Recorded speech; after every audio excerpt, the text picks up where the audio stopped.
الحمد للہ وکفیٰ وسلام علی عبادہ الذین اصطفیٰ اما بعد فاعوذ باللہ من الشیطان الرجیم بسم اللہ الرحمن الرحیم اذکروا اللہ کثیرا لعلکم تفلحون صدق اللہ العلی العظیم۔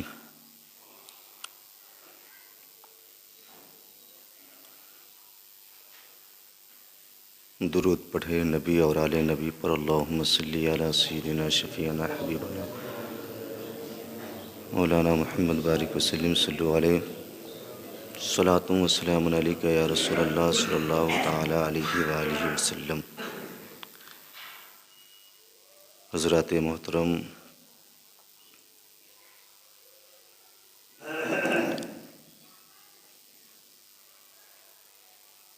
رات ہم سب نے شب بیداری کی۔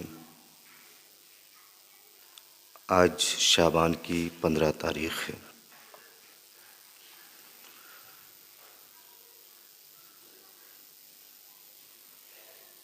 اپنے مردوں کو فائدہ پہنچانے والا ہم نے اپنی اپنی حیثیت کے مطابق اچھا سے اچھا کام کیا۔ حدیث مقدسہ کا مفہوم ہے، حضرت عبداللہ ابن عباس رضی اللہ تعالی عنہ کہتے ہیں کہ روحیں عید کے دن، جمعہ کے دن، عاشورہ کے دن اور شب برأت میں اپنے گھروں کو آیا کرتی ہے۔ عید کے دن، جمعہ کے دن، عاشورہ کے دن اور شب برأت میں اپنے گھر کو آیا کرتی ہے۔ پھر مردے کی روحیں اپنے گھر کے دروازے پر کھڑی رہ کر، اپنے گھر کے دروازے پر کھڑی ہو کر یہ فریاد کرتی ہے اپنے گھر والوں سے کہ ہے کوئی جو آج کے دن ہم پر ترس کھائے، ہے کوئی جو آج کے دن ہمارا خیال رکھے، ہے کوئی جو آج کے دن ہماری کچھ مدد کرے۔ جب ان کے گھر والے ان کا خیال رکھتے ہیں، ان کی مدد کرتے ہیں، تو وہ روحیں خوش ہو کر اپنی جگہ کو لوٹا کرتی ہے۔ سبحان اللہ۔ اس لیے ہم سب مبارکباد کے لائق ہیں کہ ہم لوگوں نے اپنے مردوں کو فائدہ پہنچانے والا کام کثرت کے ساتھ کیا ہے۔ اور آج ہم میں سے اکثر و بیشتر لوگ حالت روزہ سے بھی ہیں۔ اب دیکھیں، ایک روایت کہتی ہے، حضرت ابو سعید خدری رضی اللہ تعالیٰ عنہ کہتے ہیں کہ پیغمبر اسلام نے ارشاد فرمایا کہ جو شخص اللہ کی خوشنودی حاصل کرنے کے لیے اللہ کی راہ میں ایک دن کا روزہ رکھے گا، جو شخص اللہ کی خوشنودی حاصل کرنے کے لیے اللہ کی راہ میں ایک دن کا روزہ رکھے گا، اللہ تعالیٰ اسے جہنم کی آگ سے 70 سال کی راہ سے دور رکھے گا۔ سبحان اللہ، 70 سال کی راہ سے دور رکھے گا۔ دوسری روایت کہتی ہے کہ جو شخص اللہ کی خوشنودی حاصل کرنے کے لیے اللہ کی راہ میں ایک دن کا روزہ رکھے گا، اللہ تعالیٰ اس کے اور جہنم کے درمیان ایسی خندق بنا دے گا، ایسی دوری بنا دے گا جیسی دوری زمین اور آسمان کے درمیان ہے۔ سبحان اللہ۔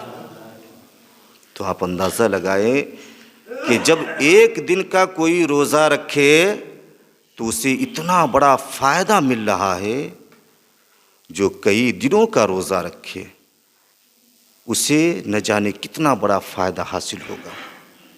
اس لیے روزہ رکھا کرے، اس کے دنیاوی بھی فائدے ہیں اور اخروی بھی بہت فائدے ہیں۔ اگلا مہینہ جو آ رہا ہے اس کے روزے عاقل بالغ مسلمانوں پر فرض ہیں، لہٰذا اس مہینے کے روزے جب ہمیں رکھنا ہے تو اس کے لیے ایک پریکٹس بھی بن جائے گا، ایک عادت بھی پڑ جائے گی۔ جب اس مہینے میں ہم چند روزے رکھ لیں گے تو کم سے کم ایک روزہ تو ضرور اس مہینے میں رکھنا چاہیے، زیادہ جتنا ہو سکے آپ کے لیے بہتر ہے، آپ کے لیے بھلا ہوگا، کیونکہ ہمارے آقا علیہ الصلاۃ والتسلیم ماہ رمضان کے علاوہ اگر کسی مہینے میں سب سے زیادہ روزہ رکھا کرتے تھے تو یہی وہ مہینہ ہے جسے شعبان کا مہینہ کہا جاتا ہے۔ سبحان اللہ، ماہ شعبان میں ہی ہمارے آقا رمضان کے علاوہ سب سے زیادہ روزہ رکھا کرتے تھے، لہذا ہم روزہ اس میں زیادہ سے زیادہ رکھا کریں۔ اذکروا اللہ کثیرا لعلکم تفلحون، اللہ کا ذکر کثرت کے ساتھ کرو، اس ارادے سے کہ کہیں کامیابی حاصل ہو جائے، اس ارادے سے کہ اس کے ذریعے آپ کو فلاح و بہبودی حاصل ہو جائے، کامیابی و کامرانی حاصل ہو جائے۔ مختصر میں حضرت اویس قرنی رضی اللہ تعالی عنہ کا تذکرہ کرنا چاہتا ہوں۔ آپ دیکھیں حضرت اویس قرنی رضی اللہ تعالی عنہ قرن کے ایک ممتاز فرد تھے، ایک بے مثال فرد تھے، جو بڑے عاشق مصطفیٰ تھے اور آپ مجذوبانہ انداز رکھا کرتے تھے۔ جب آپ قرن کی دھرتی پر چلا کرتے تھے تو لوگ آپ کی سادگی کو دیکھ کر آپ کو دیوانہ یا مجذوب کے نام سے پکارا کرتے تھے، یہاں تک کہ چھوٹے چھوٹے بچے آپ پر پتھروں اور کنکروں کی بارشیں کیا کرتے تھے۔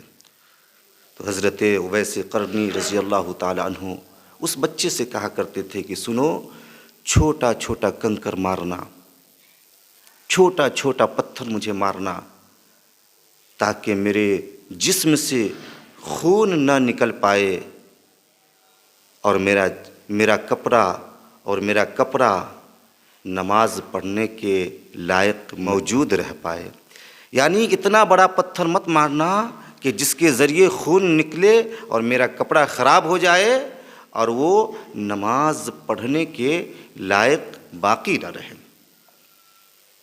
آپ ایسے مجذوب تھے، ایسے دیوانے تھے، آپ اتنے بڑے عاشق مصطفیٰ تھے کہ ایک مرتبہ پیغمبر اسلام نے اپنے صحابہ سے ارشاد فرمایا کہ قرن میں میرا ایک دوست رہتا ہے، قرن میں میرا ایک دوست رہتا ہے جو مجھ سے بے انتہا محبت کرتا ہے،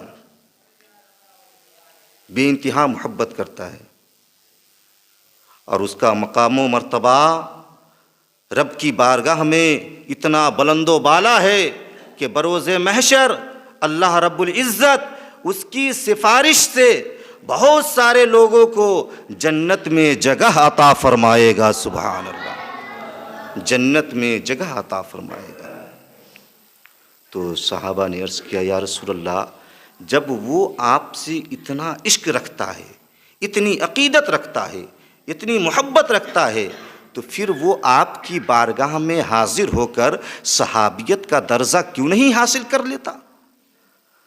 چونکہ حضرت اویس قرنی رضی اللہ تعالی عنہ حضور کی بارگاہ میں نہیں پہنچے تھے، حضور کا زمانہ آپ پائیں لیکن حضور کی بارگاہ میں نہیں گئے، صحابی نہیں ہیں آپ تابعین میں سے آتے ہیں۔ تو صحابہ نے عرض کیا یا رسول اللہ، جب اتنی عقیدت ہے آپ سے ان کو، تو پھر وہ آپ کی بارگاہ میں آ کر صحابیت کا درجہ کیوں نہیں حاصل کر لیتے؟